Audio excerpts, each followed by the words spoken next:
Timbangan yang berbahagia Datuk Ibrahim bin Maknur, Ketua Setiausaha Kementerian Pengajian Tinggi, merangkap penasihat Puspanita Cawangan Kementerian Pengajian Tinggi.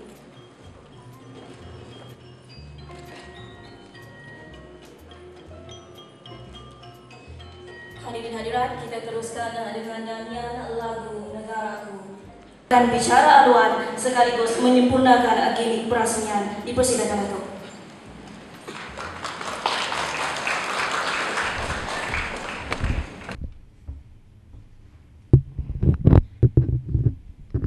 Bismillahirrahmanirrahim.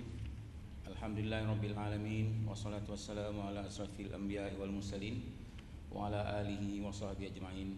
Assalamualaikum warahmatullahi ta'ala wabarakatuh. Salam sejahtera dan salam satu Malaysia. Yang berbahagia Datin Hasmah Hassan, Pengurusi Puspanita Cawangan KPT. Yang berusaha Puan Rahana Haji Kudri, Ketua Komunikasi Korporat KPT. Yang berbahagia yang berusaha Puan Nur Farahin Jamsari daripada TV3 ataupun Media Prima. Yang berusaha Saudara Imran Ajmain. Dah sampai dah? Belum lagi.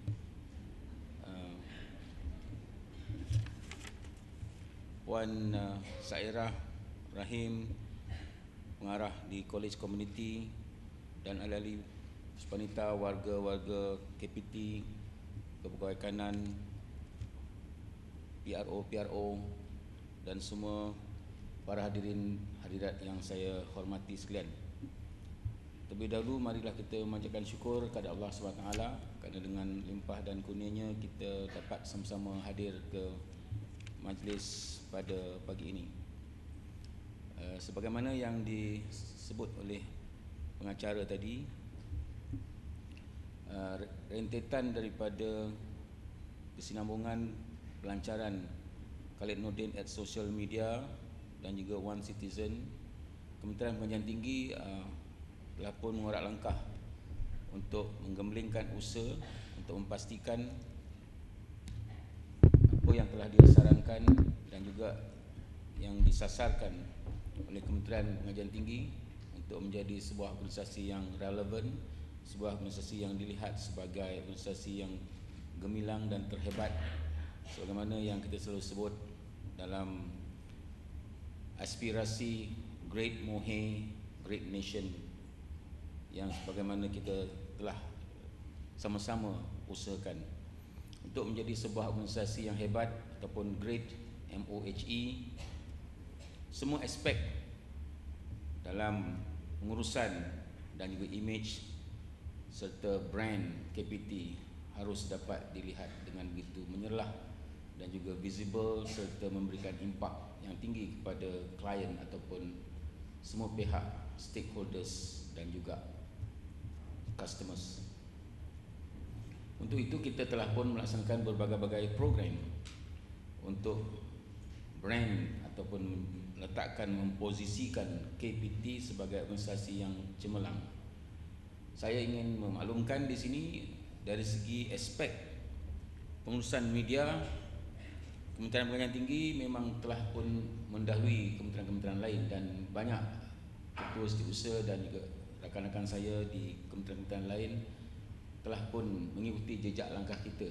Setelah kita melaksanakan program pengurusan media yang begitu baik dan visible sekali, mereka melihat Kementerian Pengajian Tinggi telah pun sampai tahap yang boleh dicontohi.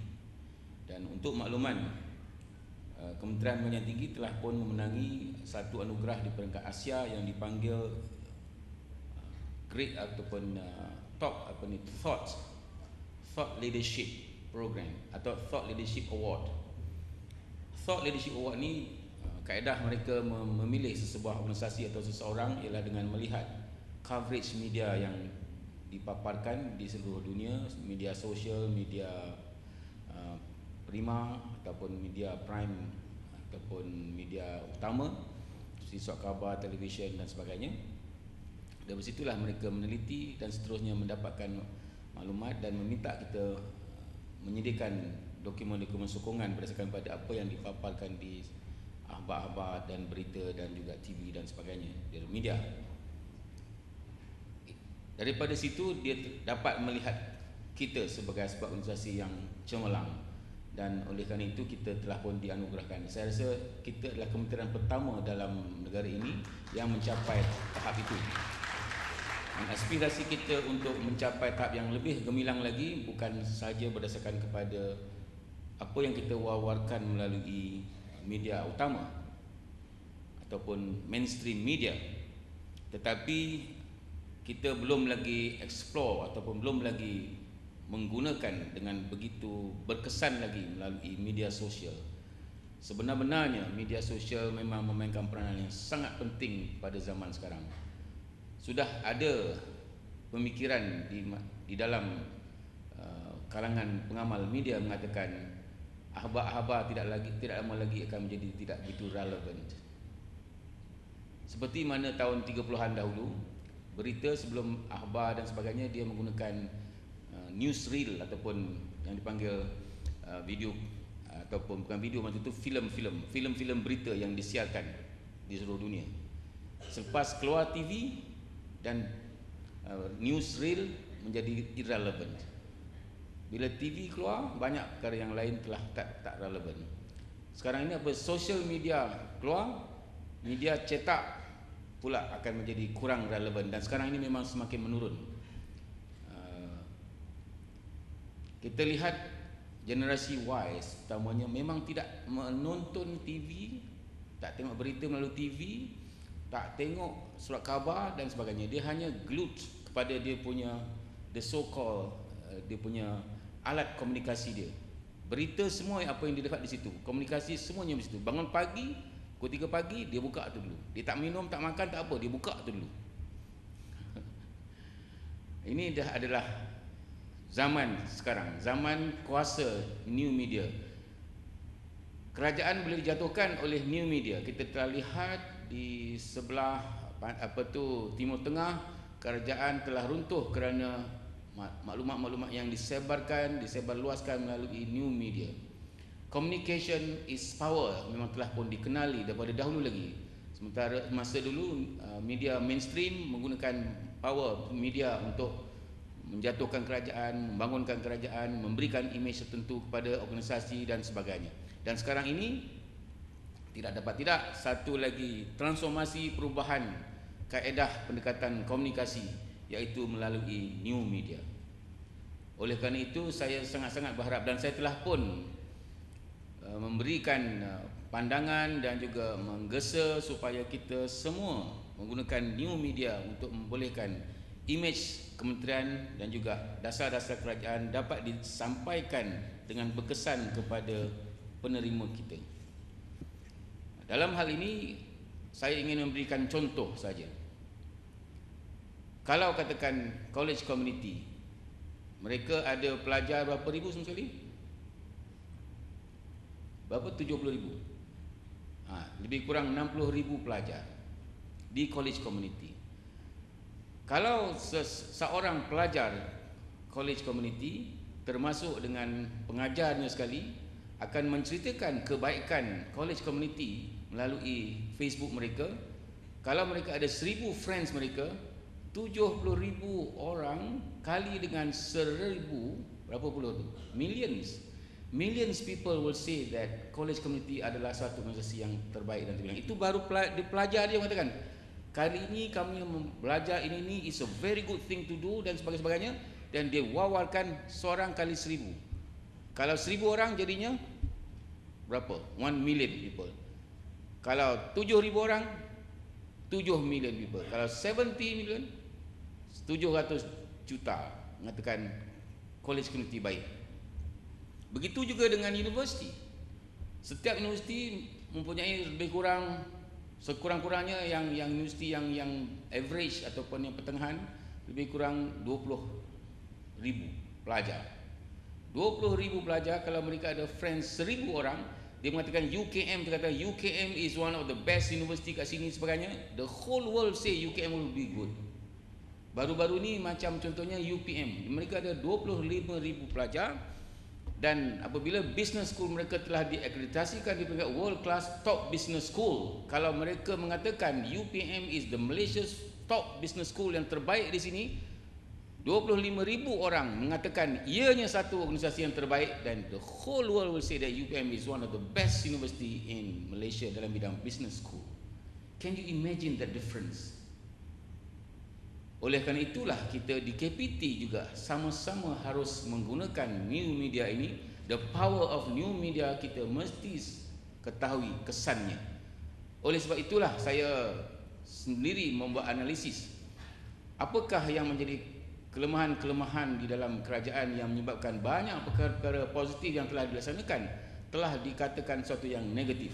Sebagai contoh, di Malaysia kita pun sebenarnya tak tahu pun apabila World Ranking mengatakan Malaysia adalah tempat yang ke-8 terbaik untuk diduduki di dunia ini.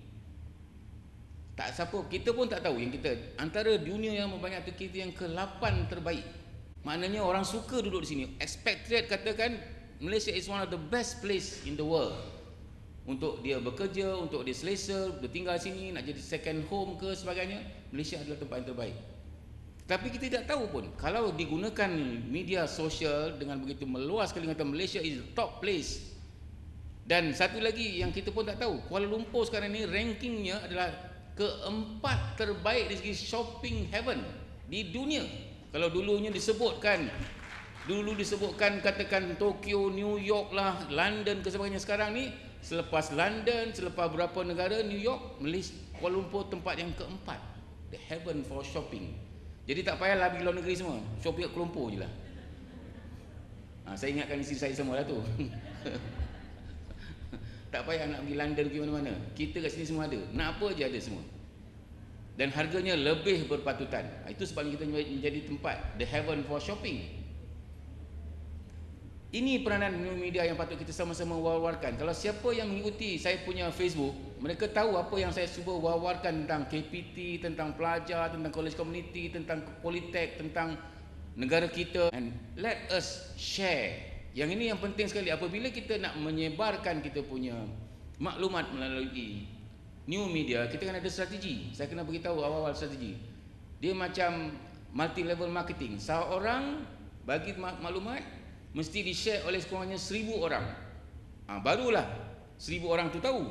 1,000 orang tu akan kali dengan 1,000 lagi jadi 1 million people. Satu orang dalam masa sekelip mata 1,000 orang, 1 juta orang mengetahuinya. Inilah yang telah dilaksanakan oleh, contohnya lah kan, oleh pihak-pihak tertentu yang menggunakan new media untuk memberikan persepsi yang buruk tentang negara kita di mana-mana tahap pun, sama ada political ke ataupun NGO ke sebagainya. Mereka menggunakan new media untuk tarnish ataupun meletakkan imej yang buruk negara kita, padahal kita adalah negara yang antara yang terbaik dalam dunia ini dalam banyak hal. Yang ini yang kita kena sama-sama sedari. Oleh kerana itu, kalau kita sayangkan negara kita, sebagaimana kita nyanyikan lagu Negaraku, saya memang sangat-sangat sedar dan sangat-sangat insaf bahawa inilah negara tumpah tanah air kita. Dalam lagu Negaraku tersebut, kita tanah tumpahnya darahku. Kalau kita sayangkan negara kita, kita kena sama-sama memberikan imej yang baik pada negara kita, bahawa kita adalah orang rakyat yang sangat-sangat cintakan negara kita dan kita inginkan kesejahteraan, kemakmuran, kemajuan dan sebagainya untuk negara kita, untuk menjadi sebuah negara yang hebat ataupun dipanggil great nation. Dan oleh kerana itu kita memastikan juga bahawa new media ini dapat disedari dan dipahami oleh kita semua untuk memastikan kita boleh menggunakan dengan sebaik-baiknya dan juga menggunakan dengan strategi yang betul dan menggunakan etika yang sesuai supaya kita tidak melanggari mana-mana peraturan di dalam akta komunikasi. Itu pun kena ingat juga.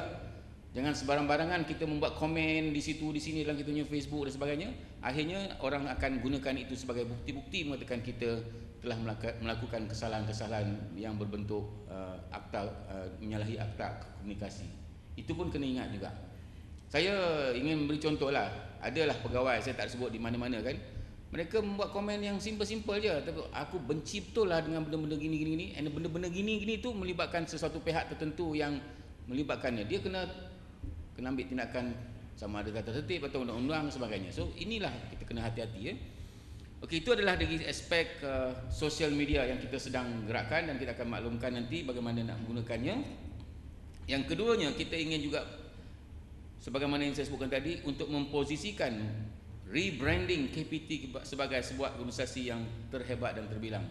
Untuk itu kita akan menyediakan berbagai-bagai program dan salah satu daripadanya ialah menyediakan tentang image ataupun MC ataupun Master of Ceremony yang berwibawa dan profesional yang akan melambangkan KPT sebagai organisasi yang profesional, organisasi yang gemilang, cemerlang dan juga yang hebat. Kita punya MC pun bukan main lagi. Bahasa-bahasa dia pun saya tengok tu, oh hebat dah sekarang ni. Kita pun bijak juga, kita panggil orang yang profesional juga daripada mana-mana kan. College Community ke mana lagi? Daripada mana? UKK, tapi sebelum ni? Ambil daripada mana? PRO Penerangan. Kita cilok daripada sana. Okey, maknanya kita kena latih, kita kena groom orang yang hebat-hebat supaya kita dapat menunjukkan penampilan Kementerian Pendidikan Tinggi sebagai organisasi yang terbilang sebagaimana yang saya sebutkan, KPT yang saya jolokkan namanya sebagai Kementerian Pujaan dan Terbilang, KPT. Saya minta nanti wakil media Prima untuk menekankan KPT ni apa dia. Kita nak letakkan kita sebuah image bahawa bila sebut Kementerian Pendidikan Tinggi, kementerian yang orang katakan, ya, this is a very good kementerian, profesional orangnya, cekap, pantas, dia punya sistem deliverynya hebat, dan samping itu image-image yang diberikan, perlambangan-perlambangan yang memberikan kita mempunyai sifat-sifat yang sangat-sangat dikagumi dan dicontohi di masa akan datang. Untuk menyediakan branding ini, PRO-PRO juga nanti akan kita panggil, ada satu bengkel dan mesyuarat untuk kita mendapatkan idea-idea yang bernas daripada mereka untuk kita letakkan sebagai strategi dan juga dasar-dasar yang sesuai untuk kementerian kita menjadi sebuah organisasi the great organisation ataupun Great Mohi. Kenapa kita kata Great Mohi ini penting? Saya selalu juga menyebutkan kepada semua pihak bahawa Kementerian Pendidikan Tinggi adalah sebuah kementerian yang sangat-sangat bermakna kepada negara kerana kita menghimpunkan the best brains dalam negara kita. Pelajar-pelajar pun yang terhebat-terhebatnya belajar di IPT kita, dan pegawai-pegawai yang dipilih pun pegawai yang patutnya yang hebat-hebat. Kalau tak hebat tak boleh kerja di Kementerian Pendidikan Tinggi. So because of that, kita kena enhancekan semua level. Semalam saya baru saja menghadiri satu program bersama Tun Mahathir yang dianjurkan oleh Majlis Profesor Negara. Komen dia dulu, dia kata masa dulu tahun 50-an kita susah nak cari orang yang katakan bijak pandai. Zakbar itulah di mana-mana sebut pendeta Zakbar, sebab tu dewan ni namanya Zakbar. Dialah yang orang yang terulung, yang mula-mula sekali yang nama. Sekarang ni ada 1,900 profesor yang sama taraf dengan Zakbar contohnya. So our country has become something yang betul-betul mempunyai kehebatan dari segi intelektual dan juga kematangan dari segi pikiran dan juga pakar-pakar dalam bidang-bidang yang tertentu, termasuk bidang sains, sastra dan juga apa-apa bidang. Dan oleh kerana itu di KPT inilah mereka itu berada, dan kita harus menggemblengkan tenaga mereka untuk menjadikan Kementerian Pendidikan Tinggi sebuah organisasi yang terulung dan terhebat.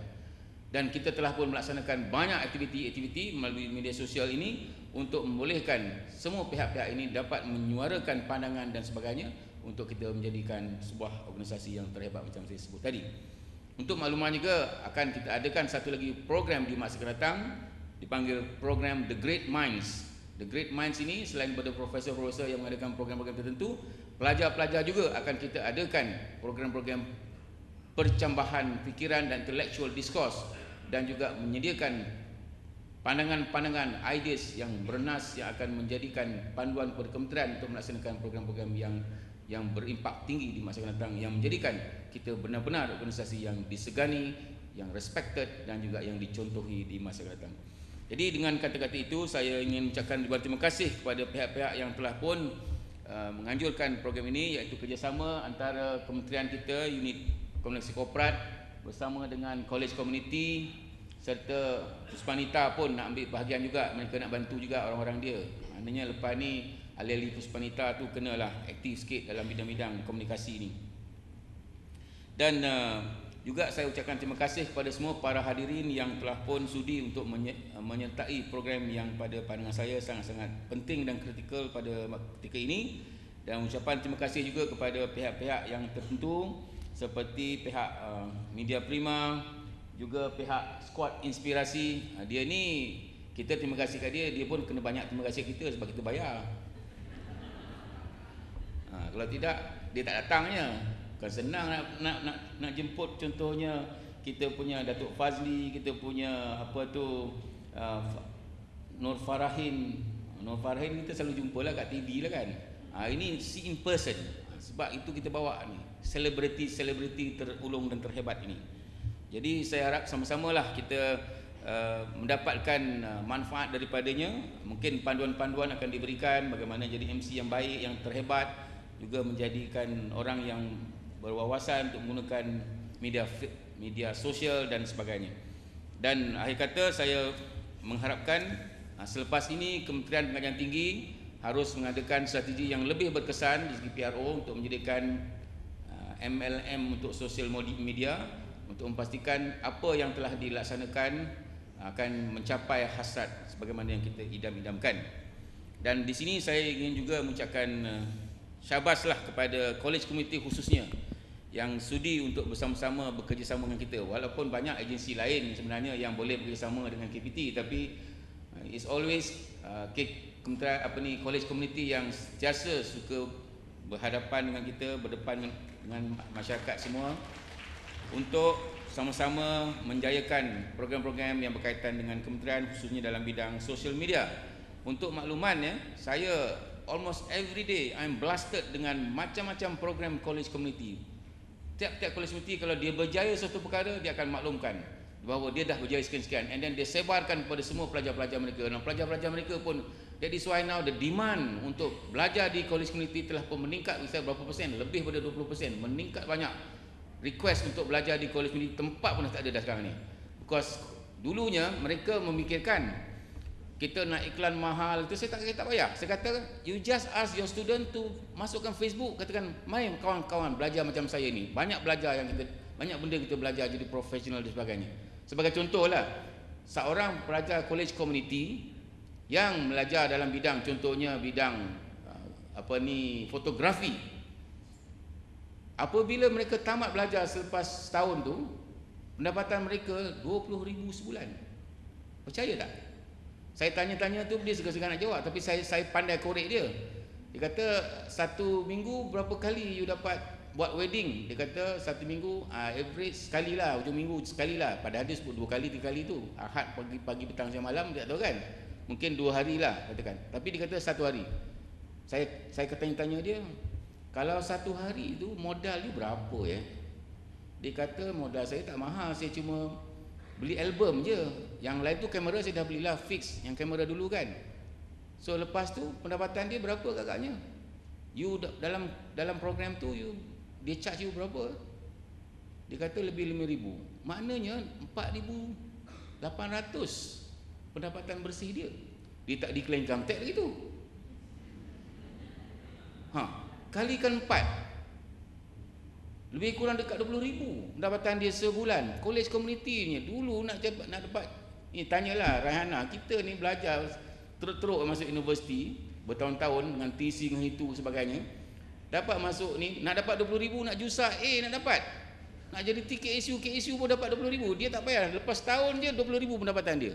And free pula tu, suka hati dia nak petik bila-bila tek suka hati dia.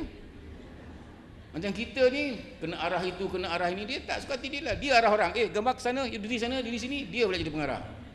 Siapa tak nak? Jadilah cameraman semua. Jangan semua jadi cameraman pula, tak ada nak ambil gambar pula.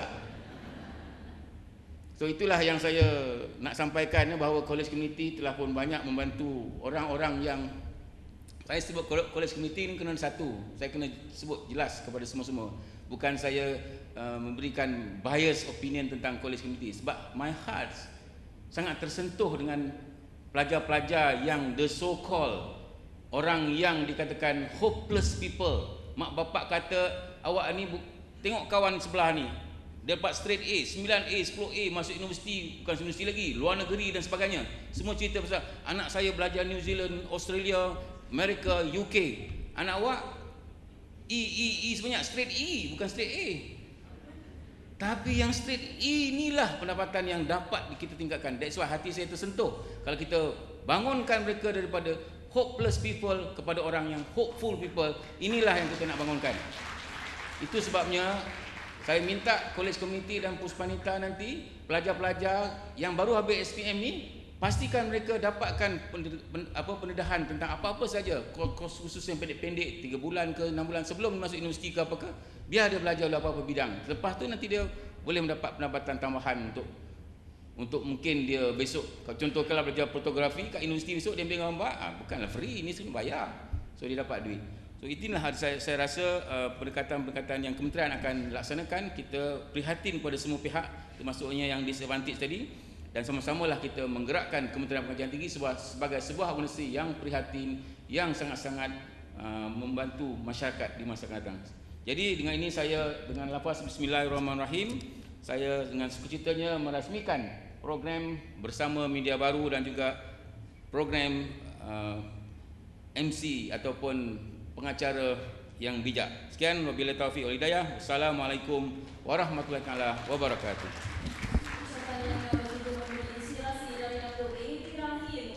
Kita terus mempersilakan Puan Raihana bagi memilihnya penghargaan Rasma untuk naik ke pentas bagi bersama yang berbahagia.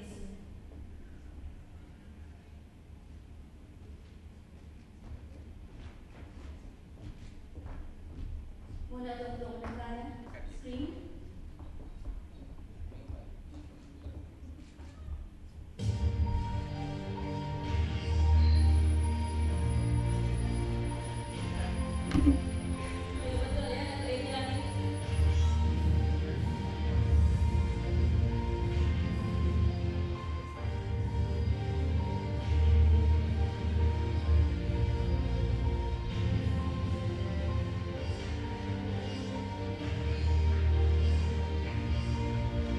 Gaya nampaknya.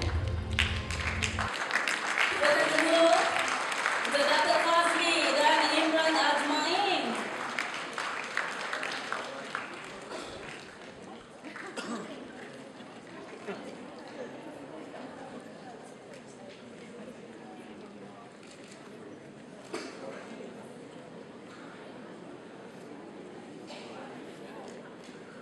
Kalau pada sesiapa yang belum pernah bersua dengan Datuk Fazli dan Imran Azmain, mementingkan nama. Nama mereka itu adalah pride mereka. Okey, saya keluarkan saya punya business card. Kita tengok macam mana mereka berhadapan dengan orang Jepun.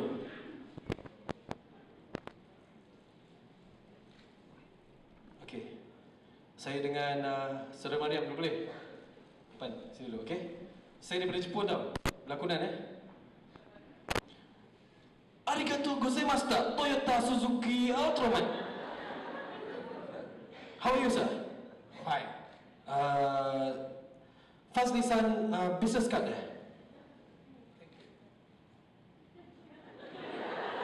Hai. Arigatou di... bagi balik. Okey, itu satu channel. Okey, thank you very much. Stay here. Nama saudara tadi? Okey, Bob. Apa pronunciasi anda? Saya daripada Jepun. Arigatou gozaimashita. Arigatou. Hai. Hai. Hai. Hai. My name is Shizuka Doraemon. Okay. Hai. Okay. Kenapa Kenapa nampak Terima kasih, Bob. Thank you, Mr. Maniam. Thank you so much. Tepuk gambar mereka. Kita tengok itu adalah lumrah biasa. Kita berhadapan dengan orang Jepun, kita tak pasti kita nak buat apa, betul tak? Ragu-ragu. Sebab banyak kali saya tengok syarikat-syarikat korporat terutamanya, apabila berhadapan dengan orang Jepun, especially kalau orang Jepun yang agak tradisional, mereka akan hilang keupayaan untuk maintain business. Bermula daripada business card. Kenapa? The moment you are given your business card by a Japanese man, it's important untuk anda tengok nama dia. Ultraman Taro. Lepas tu tengok nama syarikat. Imago Suzuki. Hai. Lepas tu, di mana anda letakkan kad tu? Sangat penting. Kalau anda letakkan kad itu di belakang, anda takkan dapat peluang bisnes tu.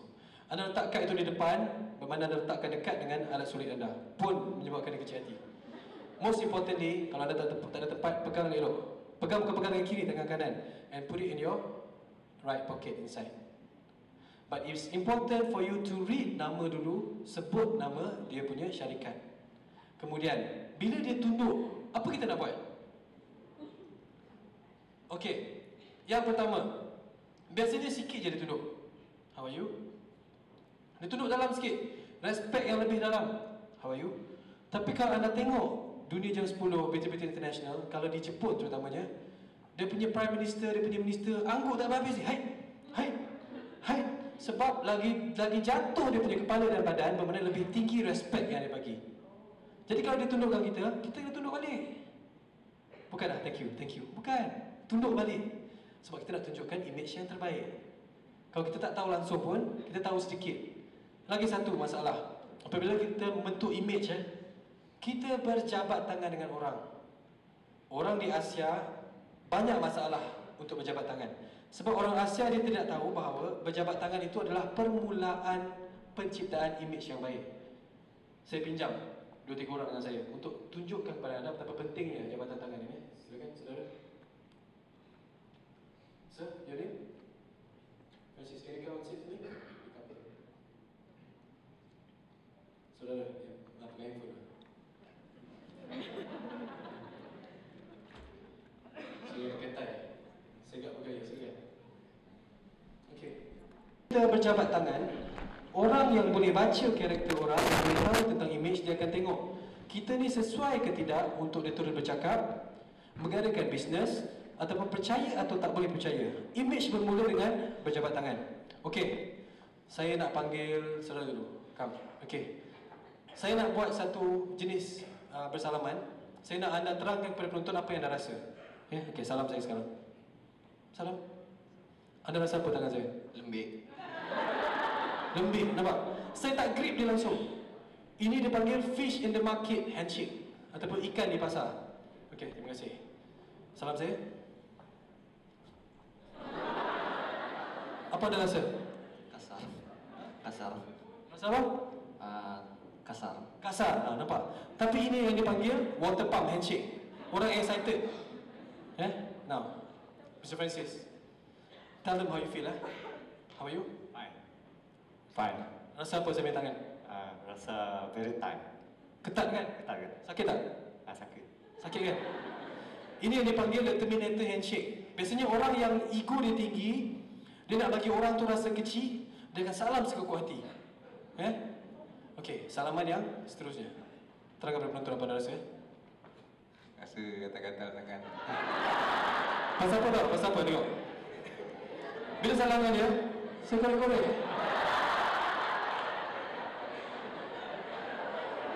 Orang kita kata ini salam gatal. Orang putih kata, kalau anda salah buatlah, kalau katalah anda berjumpa dengan orang putih mana pun, bermakna di sini, satu korek bermakna anda nak cuba tackle dia. 2 kali korek bermakna anda suka saya tak? 3 kali korek, jom tidur dengan saya. So please be careful. Now, lagi satu masalah. Kita sering berhadapan dengan YB, menteri-menteri yang mana kadang-kadang kita berkelang kabut nak salam kan? Okey, tengok bila saya salam saudara yang ni, saya mohon yang tiga-tiga ni salam saya cepat-cepat Cuba salam saya juga, kam. Okey, kam. Diri tegak. Tengok apa yang berlaku. Situasi pertama. Bila saya salam dia, anda bertiga kena cuba salam saya juga. Boleh? Boleh. Apa khabar? Sihat Apa khabar? Anak-anak sihat? Ya ke? Habis hari tu projek macam mana? Ya ke? Okey, tak nanti jumpa saya ke office. Apa yang berlaku? Saya duduk sibuk bercakap dengan dia, 3 orang salamnya saya tak pedulikan pun. Kalau kita yang kena, tak kecil hati ke? Itu belum lagi saya salam tak ikhlas. Apa khabar? Ujung jari je. Apa kita nak buat kalau ramai orang bersalam dengan kita? Apa sebenarnya cara terbaik? Sebenarnya ini yang sepatutnya berlaku. Saya tunjuk Bila saya salam dengan dia, anda salam saya juga. Boleh? Saya letakkan mic sekejap. Salam saya.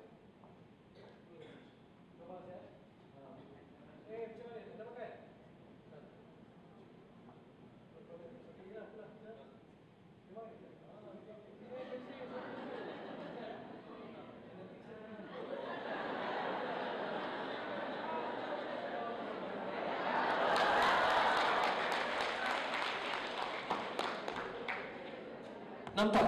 Tidak ada seorang pun yang terasa ditinggalkan. Kita ambil je tangan dia dulu, pegang. Bermakna kita dah tunggu, kita dah beritahu dia sekejap, saya akan salam kamu. Daripada dia kelang kabut, kita tak tengok pun muka dia. Terima kasih banyak. Okay, thank you very much. Okay. Oh, semua ada firm handshake. Tadi lain salam. Okay, thank you very much. Thank you. Tepuk tangan mereka. Jadi image yang kita nak tunjukkan bermula daripada langkah pertama. Belum senyum, belum apa, kita dah salam. Kita salam orang, kena tengok mata dia. Ya, kena angguk kepala paling tidak. Dan bagaimana pula berhadapan dengan wanita-wanita muslimah yang tak bersalaman. Saya sering kali kena. Saya nak salam, sorry saya tak salam. Kalau orang putih dia faham ke? Why not? Kalau bukan bahasa Melayu dia faham ke? What do we do? Apa kita nak buat? Yang lelaki, ya. Anda perlu tunggu sampai wanita tersebut hulurkan tangan baru anda salam. Dan banyak kali kalau anda hulur tangan, dia angguk je, cukup. Tak perlu cakap, saya nak jaga semayang. Semua orang semayang. Macamlah dia seorang semayang itu. Benda-benda tu kena jaga.